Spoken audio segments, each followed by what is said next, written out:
Whenever you're ready, yeah. Okay, the meeting will now come to order. We'll begin with introductions and seating of alternates, and we'll begin with town staff. Dan Beret, Town Planner. Okay, and no Carrie today, right? So we'll begin with introduction of commission members, beginning on my left. Victoria Chechet. Bob Ellsworth. Chantal Foster. Jen Talone. Robert Taylor. Carolyn Freeman. Joe Spada. Okay, we will not be seating any alternates tonight. So may I have a motion to accept the agenda as presented? Second? Seconded. All in favor say aye. Aye. Aye. Opposed say no. Okay, the agenda is accepted as presented. Meeting procedures, we'll be running this as a normal meeting, no special procedures. So we'll move on to our public hearing section. The first application is 23-12, which is 220 Isinglass Hill, one we're all familiar with, and I believe the applicant has asked for a continuation. That is correct. Okay, so no action on this tonight. No. Next application is 23-17, which is 69 Marlborough Street, special permit modification. Again, this is one we're familiar with, still a TBD activity on this. Yeah, so they're ready to proceed. I just need to nail down dates in August to hold special meetings at the high school. So I will provide some dates, maybe via email, maybe next week. Try to see if a consensus is, if that's a good date to do it. I'm thinking sometime in the first full week in August, maybe the 8th. I'll just get a gauge on your schedules and if that works for you, and then we can proceed from there. Okay. And that would be a special meeting because of the need for Yeah, I think, the high school. I think last night was more of a blip, I think, in our attendance there. I think once the full plans get out, we probably would, Okay. have more than 49 people that, would max out this room. The later in August, the better for me, just Okay. personally, if you're taking a consensus. Okay, I'll reach back out to you on that, Okay. just to try to get a better idea. Okay, then the next application is 23-19, 1359 and 1401 Main Street, special permit to move the Portland Fair. Again, this has been on the agenda a couple times, so we're familiar with this, and I believe that this is also being pushed out in the future due to some safety. Yeah, so we're just plans? trying to finalize the fire safety and emergency management plan prior to you guys being heard, so it's not a condition of approval. So the fair, you guys can kind of understand what they're doing, what their procedures will be, get feedback from the fire marshals, and feel comfortable with how everything's set up. I didn't want to make that a condition of approval if possible. Okay. So we will move on then to our regular meeting, and we have 4 applications to receive in. The first is application 23-21, 170 Marlborough Street, request for site plan review for the construction of a contractor's business office. Application and property of Morcon Builders, LLC, map 20, lot 148, zone B2. Anything you'd like to say about this? This is pretty straightforward. It's in a very small property next to where Milldale Auto used to be, and they're just looking to build a small office there. Okay.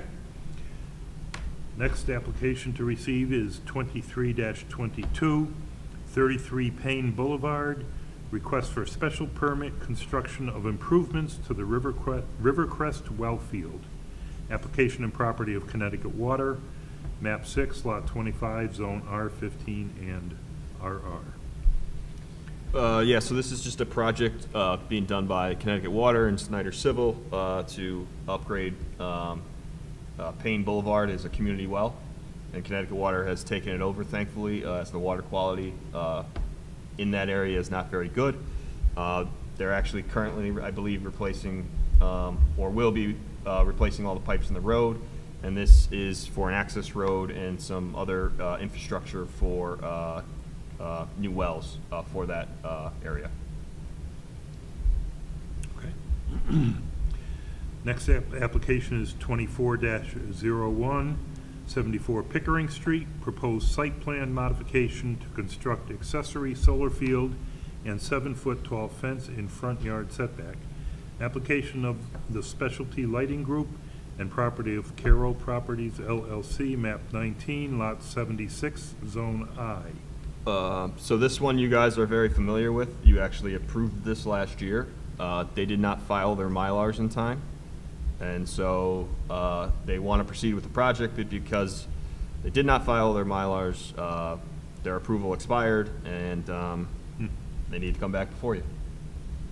Oops. Okay. Next is application 24-02, 1600 Portland Cobalt Road. Request for special permit for office, yard, and storage area with 8-foot fence for primary energy. Application of George Law and property of 1600 Portland Cobalt Road LLC, map 16, lot 31-1, zone B-1. So this is, you know, kind of a follow-up after your approval of the heating oil, office sales, and delivery use that was expanded to the B1 zone, and this is just, you know, the applicant looking to get that business onto that property under that use now. And I haven't mentioned this yet, but all 4 of these would be received for the August 1st regular meeting. So no public hearings, I was gonna ask. if there would be Well, a there are, public hearing. 23-22 is a special permit, so that would be a public hearing, and 24-02 is a special permit, so that also would be a public hearing. Okay, so these, all 4 are scheduled for August 1st. Okay, any questions on any of those? Okay, then we'll move on to new business, and I see none. Old business, business and industrial zoning. Yeah, so I know this is kind of an outstanding topic that we have. I don't know how deeply you want to get into this, since we had a meeting last night as well. But I know in our last meeting, with the addition of the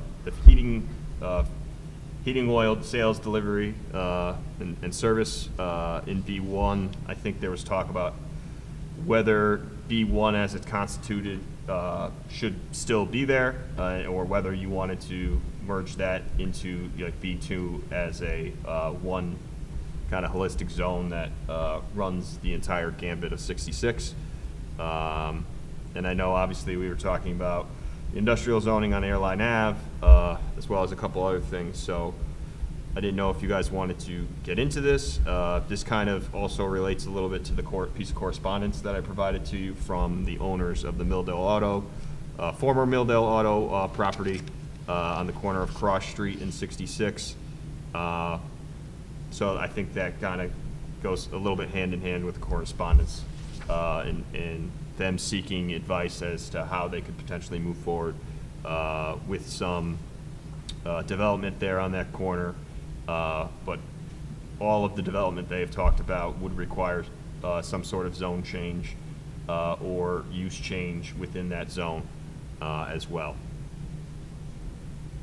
Do you want me to just kind of combine the 2 of those, Bob, or would that make sense for you guys? Or do you guys have any questions on the piece of correspondence, or? Well, you're saying it would require a zone change because they're looking at residential, is that what you're saying? Yeah, so right now it's in the B2 zone. Right. They had talked about either, it's actually 2 lots, that property. So I think ideally, they had mentioned they would probably want to do 2 4-families.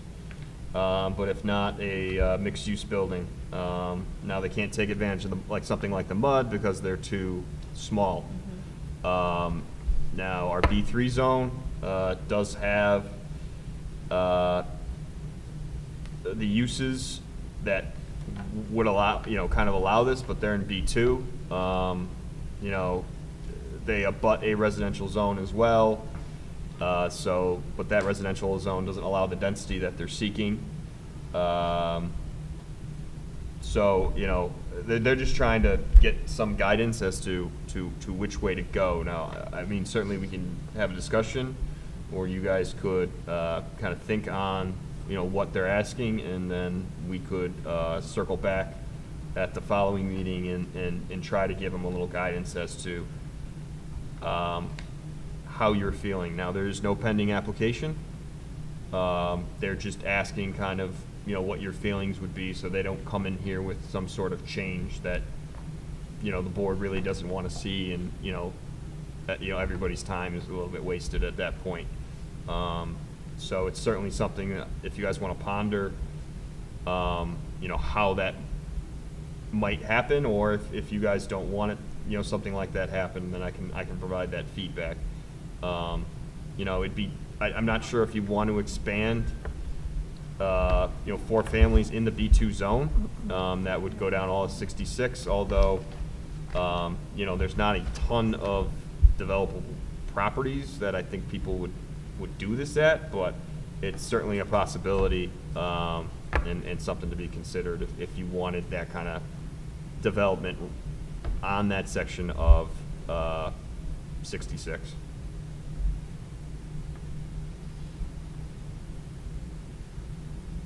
And it's the same thing with the mixed use. You can have a mixed use apartment and commercial in the B3, but that's not allowed in the B2. So, and that's not that far away from our Main Street Village District area. I'm not sure what the best way to handle it is either, but as I think you've seen with past meetings, and then this letter, and then I also met with another individual who owns property on Main Street. There's residential seems to be a desirable development for people right now. That we are getting inquiries on different apartment configurations on different properties that people would like to do that our zoning doesn't currently support.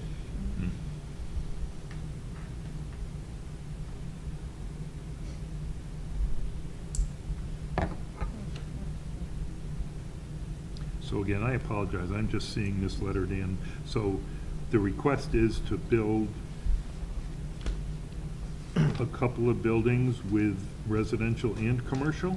So they have Either or. two options that they were hoping to do. Either 2 4-families standalone, I think that would be their preferred option, Okay. or an option with apartments and some commercial. I think what they're thinking is more apartments and commercial that is allowed in the B3 zone, which I believe would require 25% of the gross floor area to be commercial on the first floor. Okay. Rather than something like the MUD where you would need to build 5,000 square feet of commercial and Per get, unit, up to 3 yeah. apartments. Now, that lot is too small, but even when we were talking about that kind of hypothetical, they felt that was too much commercial per unit of apartment for them to do something like that, even though they don't qualify. So, I kind of told them there's no real point to try to shrink the size of the MUD district to fit kind of what they would like to do. It would be more something either within the B2 zone or changing the R10 zone and then them doing a map change or something like that. I don't think they fully realized, the lack of density in our regulations based on kind of how development pattern is. They do a lot of development in Middletown, and so apartments are much more liberal in terms of where they can go and how they can be configured. Oh, oops. So, yeah, they're just looking for some guidance on how you guys might be, okay in terms of some sort of change that would allow some sort of development like this. If that's something you want to do. I think the last time we talked about this, we were really thinking that we wanted to keep the B2. Can you talk louder? I'm sorry. Can't hear you. That doesn't usually, that's not a request that's usually made of me. I thought the last time we talked about this, we were saying that we really wanted to try to move toward keeping the B2 or or like, you know, getting the residential out of B2, because we still have buildings there that are residential, Yeah, right? there's single-family houses That as well are- as some multifamilies in Right. B2. But I remembered that we were thinking that we wanted to move away from that. I could be wrong. I'm sorry. My question is it's two different lots. There was a commercial property on one and a residential property on the other. Right. So So- they're both Zone B2. The Okay. residential property was an existing non-conforming house that had been there for, I don't know, 300 years or something. And then kind of, that lot had been, you know, taken over by the car storage or parking, for lack of a better term. But yeah, it's still two separate lots, both Zone B2. They abut the R10 to, what is that, the north?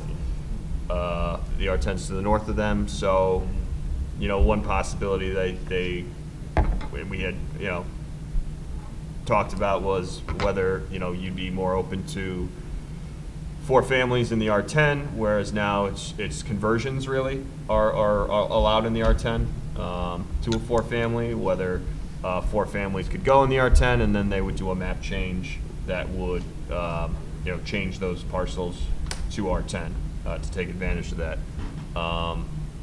Certainly, that's something to certainly keep in mind right now, because that would be a big change for that zone in terms of density.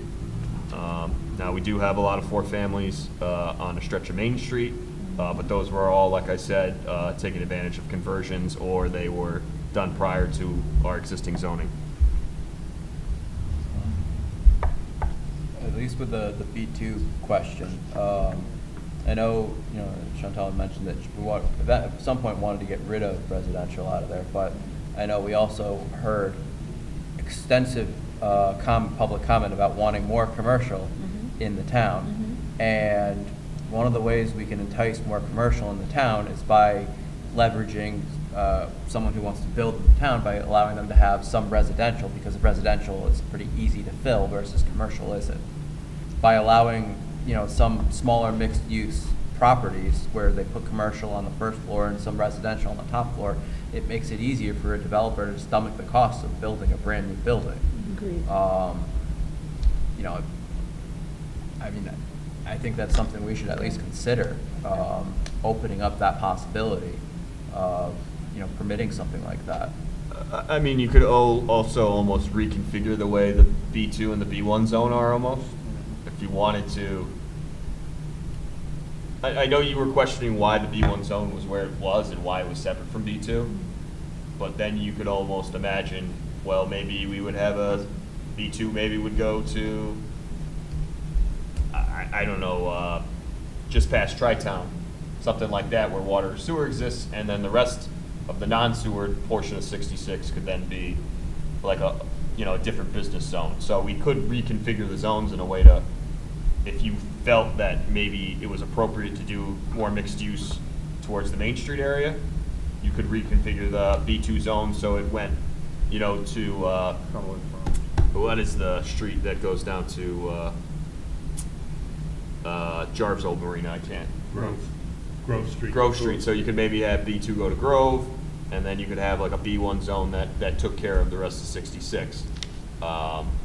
That layout might make more sense. I'm just kind of spitballing a little bit, but it's certainly things we consider. And so that would be like up until like the sewage, like the city water and. That's where city water and city sewer ends. So if we do that route, then we should at least make it a point of memorializing that logic somewhere, so that if those lines ever get extended in Yeah. the future, it would then make sense to also change the zoning designations to accommodate that. And so that way it'd be Yeah. easier for someone to figure out, why were these lines drawn Right. the way they were? Right. I would. We like to know why. If we ever extended water and sewer down 66, I would 100% immediately want to wholeheartedly review the zoning in that area, because it would, even the mud districts, because it would open up a whole lot of development opportunity and demand on 66, without a doubt. You know, the owner of Dairy Queen would love to develop that parcel further. And if that water and sewer were ever available to him, it would happen. I think that's his main impediment, to be honest with you right now. It's the lack of water and sewer. I mean, I know it's not necessarily our job, but there's a lot of federal funds that are getting floated around these days. I don't know. if Well, towns I mean, look into it. it's for the towns to the east of us, like East Hampton, even out to Marlboro, that's something they would love. It's just the cost to the town of Portland to do that is a lot. But I mean, if it brings in development and, opportunities for that very large corridor of a lot of, not necessarily empty properties, Right. but I'd easily say underdeveloped. Or, Yeah, yeah. High potential properties, like, we got the POCD right around the corner, Right. you know. So, I mean, that's something you could put in the POCD. I think that's a battle that would first get waged with the Board of Selectmen in terms of them deciding whether that would be appropriate or not. Certainly, there would be a referral to this board on something like this, but it's a lot to think about. So I'm not trying to drown you in this stuff at the moment. I don't know if you want to consider it, and then we can give them back an answer. Certainly, I think one thing that's clear is you're a little hesitant to add a use like that to the B2 zone, maybe. Certainly, this is something that you guys can chew on for the next couple of weeks, and then if that helps provide some clarity, we can kind of give them some feedback. So I think the options that I heard, if it's straightforward enough just to list out options, would be to expand R10. Yeah, and you'd have to add 4-family though to R10. Oh, and add 4 Yeah. family. So that may So expand it be and- problematic Yeah. in Okay. some of the other neighborhoods. Yeah. I don't see where I'm sorry, I don't see where it says where it's R10. It's like abutting that orange R10. color. But I don't see where that's happening. Or is it over here somewhere? Yeah, it's up here, I Isn't think. it over here? No, that to your left. See all the orange? Okay. Oh. Oh, so it's down here, because I Yeah. thought it was over here. I'm sorry, I guess, I thought it was over here somewhere, past So the church. here's Freestone. Where is it? Okay, here's Freestone, here's Cross. So Oh, it's okay. those two All right, little thank teeny you, parcels thank right you. there. Okay. So expand R10 and add 4 family to R10. Allow residential in B2. Or some sort of mixed use, like it is allowed in B3. You could reconfigure the B2 and B1 zones if you wanted to do that, and then that would, change the area that would then be allowed to, a place where water and sewer was allowed, if you thought that was appropriate. I think those would be the main two. Certainly, I can keep working on this with the property owners to try to determine if there's another idea out there. So there's kind of a lot here. Are they in a hurry? I don't know if they're in a hurry, but they're just trying to understand what their options are gonna be moving forward and plan out their, their work. So, I don't think it'd be, if waiting until August 1st would give them a better, more concrete answer as to how you feel, I think they would probably rather wait rather than, a sentiment that you're feeling now that may change once they're, do the paperwork and do the work to try to make this happen. Does everybody need more time to kind of? What are you guide them? asking? Is What it- was- Time for what? Well, just to kind of give them a recommendation as to whether you don't want to see this kind of development there, or Whether what- it's something we want to entertain. Right, Oh, okay. entertain as to which avenue they should. This is a new should fun tr- game? Right, to try to, they're just trying to seek what your sentiment might be. They don't want to come in here with, Because it's not allowed, so, Right. do we think that we want, I don't to know. have that development either in like the R10 zone or like everybody's change the asking B2. this It's question. kind of, yeah, it's not an easy question. I mean, So if we allowed it in R10, that would have pretty significant impacts throughout the town. well, If we in the were- downtown area, yeah, because then you would allow not just conversions into 4 families or 2 families, you would allow density where you might get a 4-bedroom, you know, New 4-bedroom apartment right, on Main Street. you know, somebody might buy an old dilapidated house and put a 4-bedroom where people are more used to single families and stuff like that. Four family. Yeah, 4-family, yeah. Yeah, I would not be for that. Why? Personally. Why do they want a 4-family? Yeah.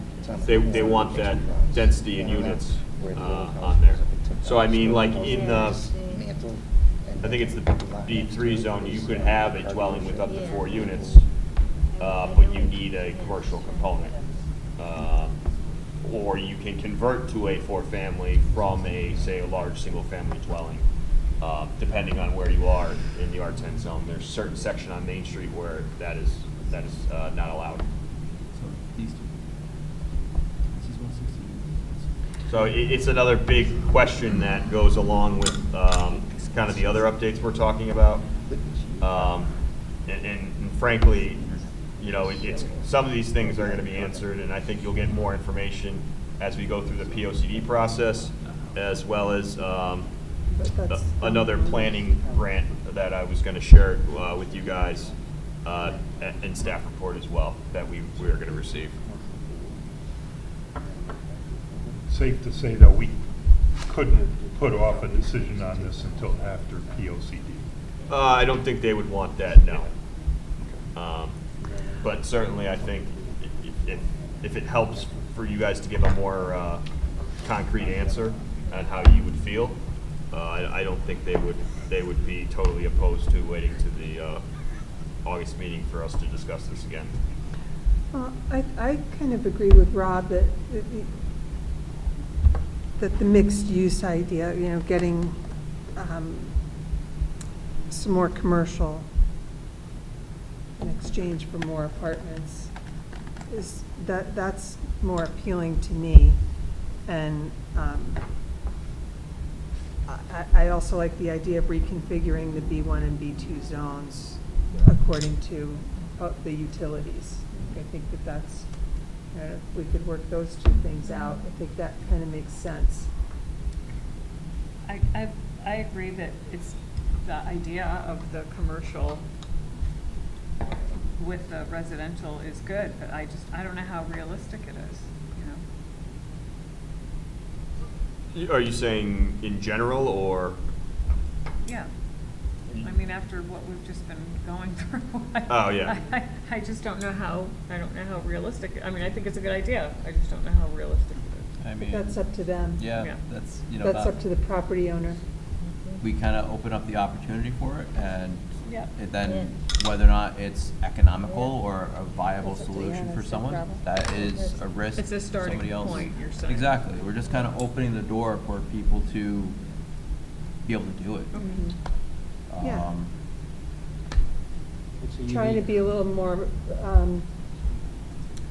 flexible and open things up to more opportunities, but it, you know, you don't have to then go right to, 8 units right there. Apartments, when we really don't, that's not the goal of what we want for our, So, that district.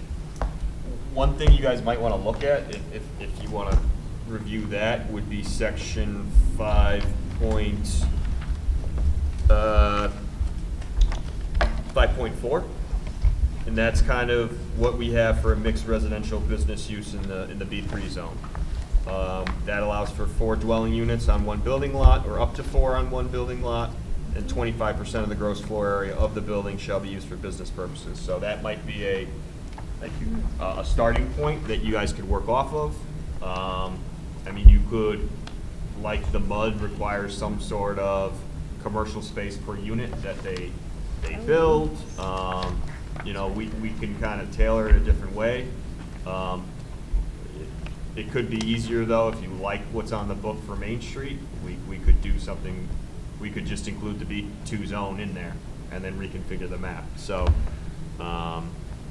One thing that is concerning me about all of the residential units being developed now is the lack of affordable housing.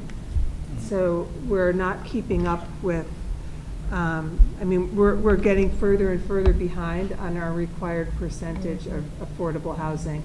And I don't really know how we would address that in a 4-unit building, but it's always on my mind.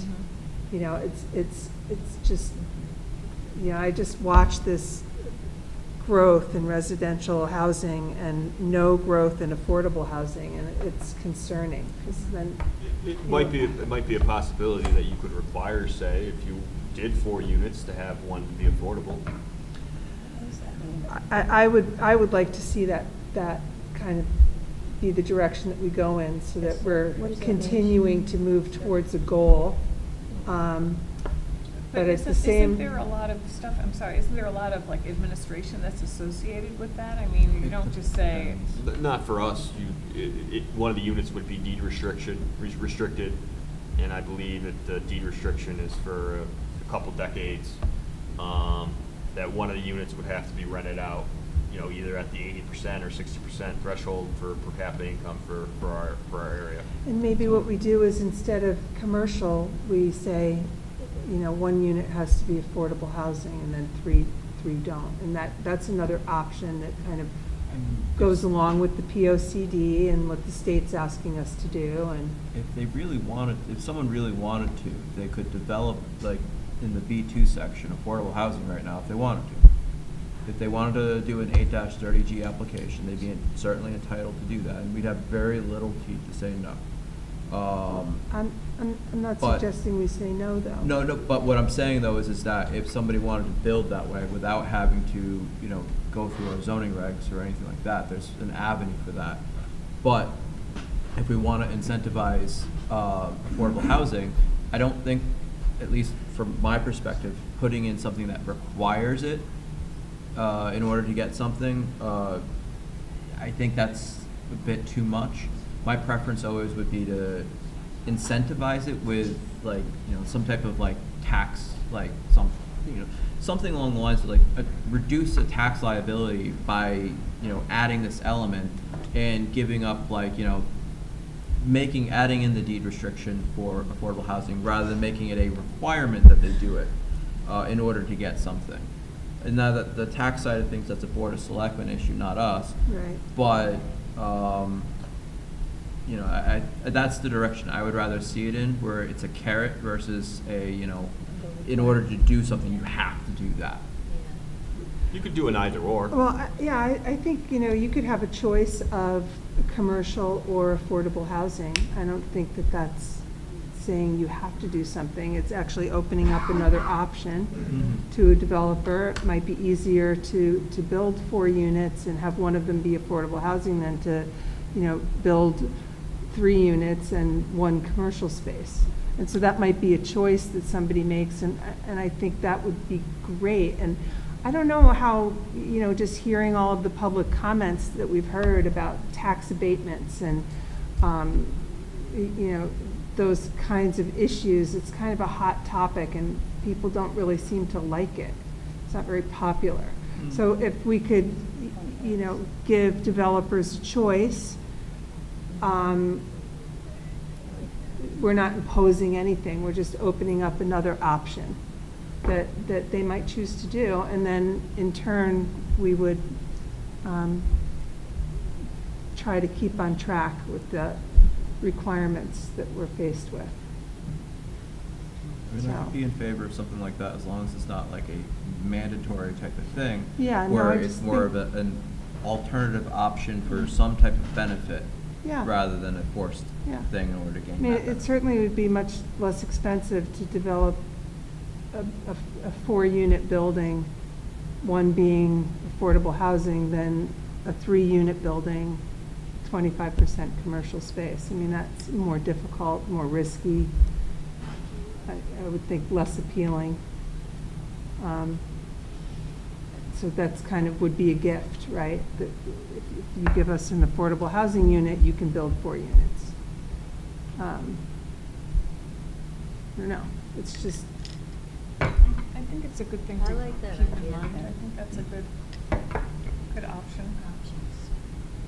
We would still have to figure out how to allow 4 units in this In the, In the- location. yeah. in the zoning would It's still not. have to be, yeah. All right, well, do you guys want to think about it, and then we'll continue this on the August meeting? Absolutely. I think so. Yeah. Okay. I think we've heard some good ideas. Okay, I had one other update, some good news to share with you guys. We had applied for a bar grant. Me, Ryan, and John, our planning consultant, wrote We're it. gonna have a bar? I wish. It's a brownfields area revitalization grant, and so we were awarded a $200,000 grant with a $20,000 match. There was a article, I guess, in the Middletown Press. Wow. Nice job. That's awesome. So it's Congratulations. It's going to kind of go along with our POCD, which we also need to start talking about, which I'll share more with you about. So that we're going to go out for an RFP, hire a consultant, and then they're going to look at the village district and the riverfront overlay zone, as well as the areas all the way down to the proposed canoe, kayak launch, small boat launch that the town's trying to do at the end of, down by Airline behind Tilcon. So that should give us a lot of good information, as well as a market study to give you guys feedback as to what uses would be really good and desirable for the area and what's in demand. So that's a really positive thing. And then we also have the POCD that we are going to have to really start buckling down on. So I'll start getting that on the agenda. We can talk about first whether it's a rewrite or a whole new plan. We have $75,000 that the Board of Selectmen allocated for us for this plan. I think I've gotten a sense that people like the current configuration, so it may be a rewrite, but we can go into more depth on that. But I certainly would want to get an RFP out in the next maybe 2 months, and then hopefully have a consultant selected by the end of the year, and then we would get started on the planning, on the process in 2025 for completion in March of 2026. So that would give us 15 months, which sounds like a lot, but it's actually it's a lot. It's a good amount of work. But we will have a consultant who will basically do a good amount of the heavy lifting for us. You know, kind of report back to you guys, provide information. We'll have lots of public outreach to other boards as well as the public to get their input to help you guys kind of develop you know, goals and stuff for the next 10-year plan. You know, by that point, we if things work out well, you know, we may have accomplished that goal basically, which was from the 2016 plan, which was to get Elm Crest redeveloped.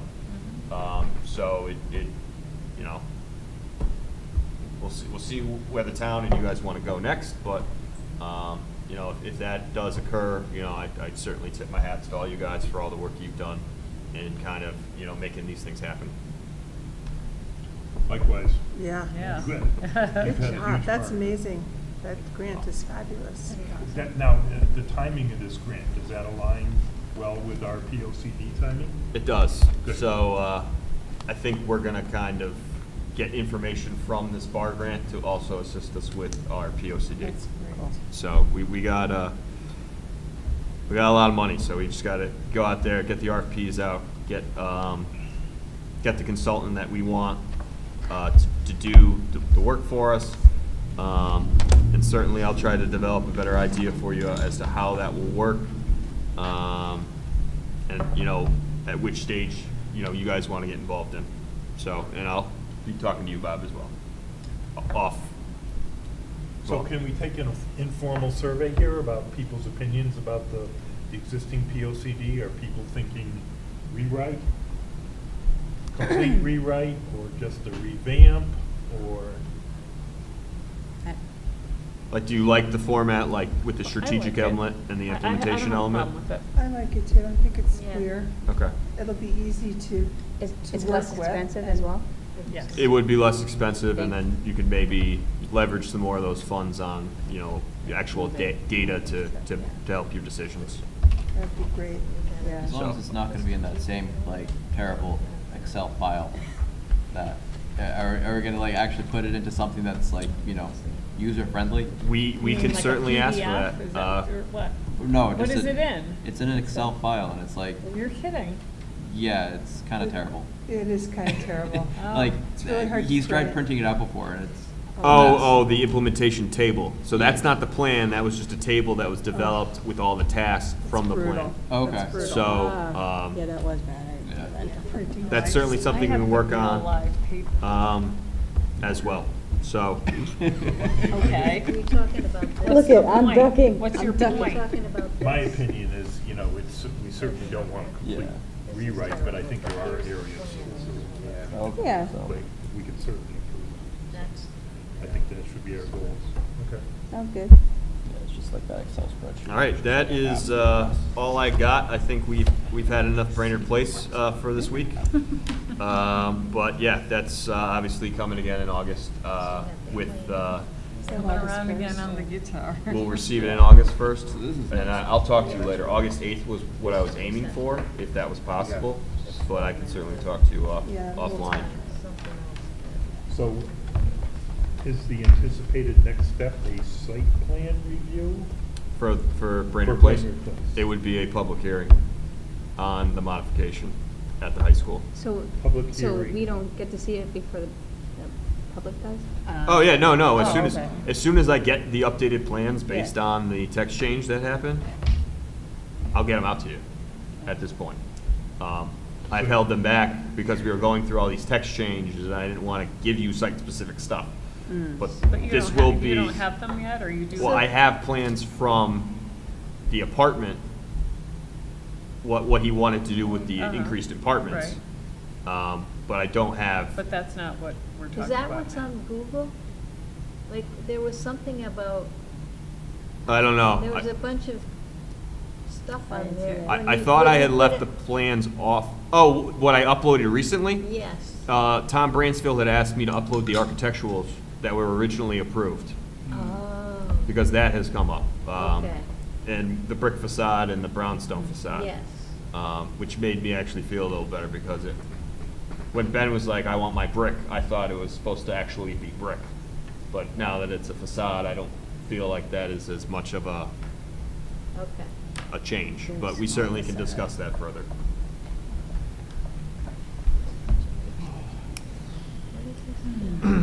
Okay, so again, the public hearing will be to have them present the site plan. Yeah, with the full-blown modification for the site, which I would hope would be, if you guys deemed it acceptable, would be the last. I would be very happy if we didn't have to do anything else. You just jinxed it. Oh, don't worry, I'll find wood. Okay, thank you. There you go. That's fake wood, Dawn, we gotta be careful. Okay, then we will move on to public comment. Would any member of the public like to make a brief comment at this point?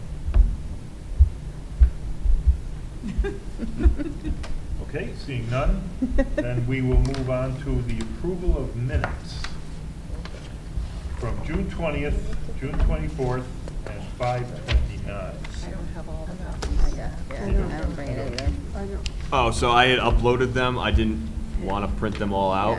Yeah, I didn't bring If you want, we can table, like, literally, I was gonna have to use like 2 reams of paper. Yeah.